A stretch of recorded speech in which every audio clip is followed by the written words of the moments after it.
morning and Happy New Year. I wasn't going to put out an episode this week, but I didn't want my aunt and uncle in Pennsylvania and Andrew Williams in Ohio to go a week without seeing me, so here I am.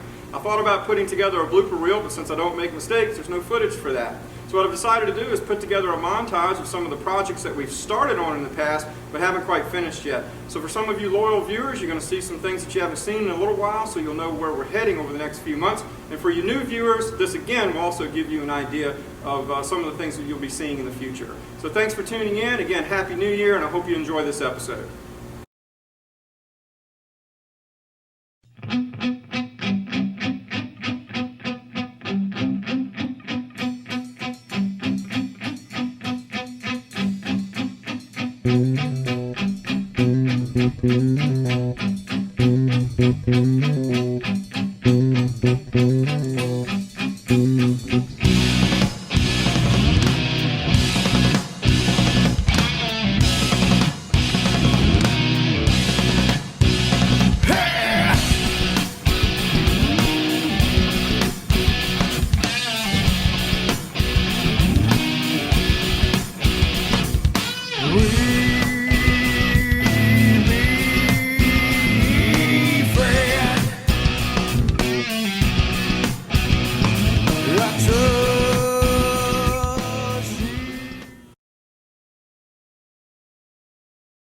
Some of you will remember my son and I pulling this Harley frame out of an old barn that had been sitting for a very long time, covered with dust.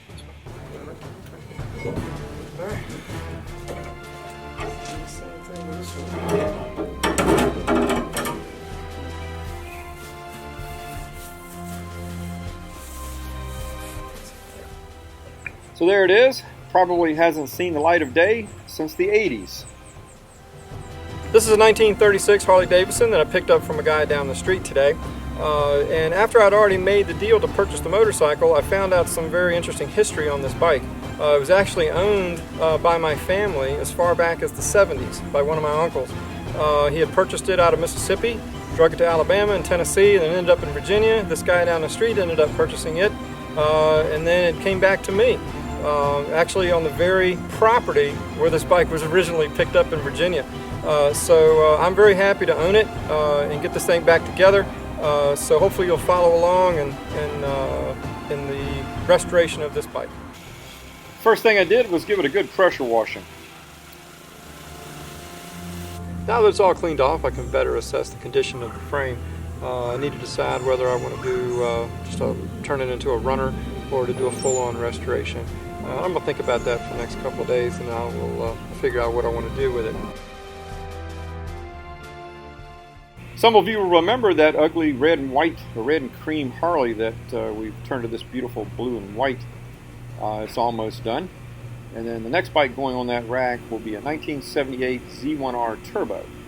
So once it's on there, we'll go through this one and get this one street ready again. Some of you will remember the 48 Stylemaster that was donated. We began working on this immediately after the SEMA Jeep build. Students have replaced all the suspension components and the brake system, all new brake lines, painted the frame obviously.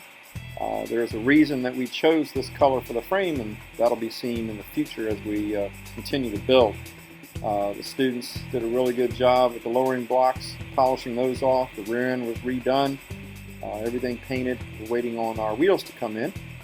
And then the students are working on the engine right now, and once that's done and in the chassis, we'll get busy on the body. We are going to keep the original 3-speed on the column and dress up that dash a little bit, which is already awesome looking in my opinion. But we're going to be making some body modifications that are going to be a one-off, and I'm pretty excited about that, and so are the students. We'll get busy on that as soon as we have a rolling chassis. This is the engine for the 23 Fortune tractor that's almost back together, and this is the rear wheels, transmission, differential for it. It's soon to be 100 years old, and I hope to have it done before it turns 100, as I've got big plans for it. This is the engine all dressed up for a Mustang that we've had in the shop for a bit, and it will soon be going back into this car. We're going to be doing some changing to it. We're going to be painting under the hood. We're also going to be changing the color of the car. So hopefully you'll follow along and see how all that goes. This is the replacement engine for a 2006 Honda Civic that the students have been working on recently, and hopefully they'll be back next week to start putting it back in the car. Some of you might remember me picking up this old grader out in Pennsylvania a while back. It took me over 2 years to get that gentleman on the left side to finally sell it to me. And then about a year ago, I was in Kansas picking up a K20 crawler that operates this machine. Hopefully I'll have these two mated together pretty soon. So if there's any steam shows in 2021, I will have the machine there driving it around and doing demonstrations.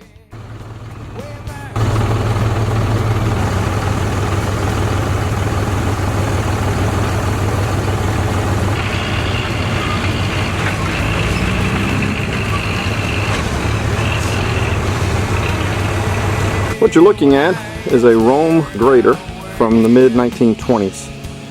This machine, sold by Rome out of New York, was specifically built. They actually built these things for several different manufacturers, but this particular machine was specifically built for the Cletrac K20, the one that, again, that I bought out in Kansas. These machines would have been used to grade highways, what highways there were in the 20s, roads on farms and whatnot. It even would have been used on earlier runways.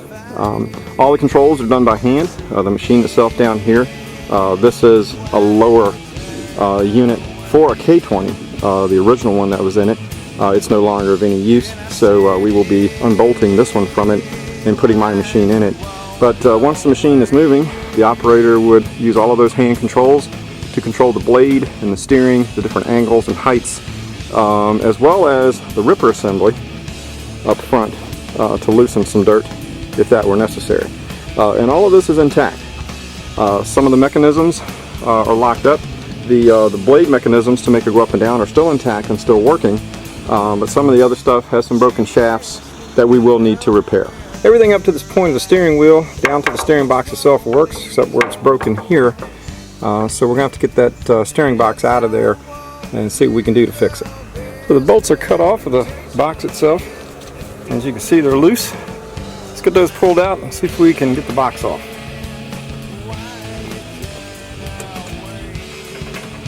There's our steering box out. This is the input side where the shaft would turn the worm gear inside, which would turn the shaft here to steer it.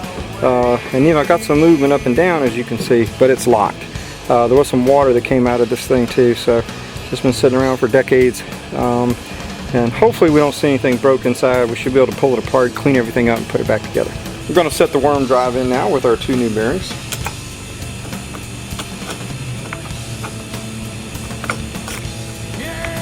There we are.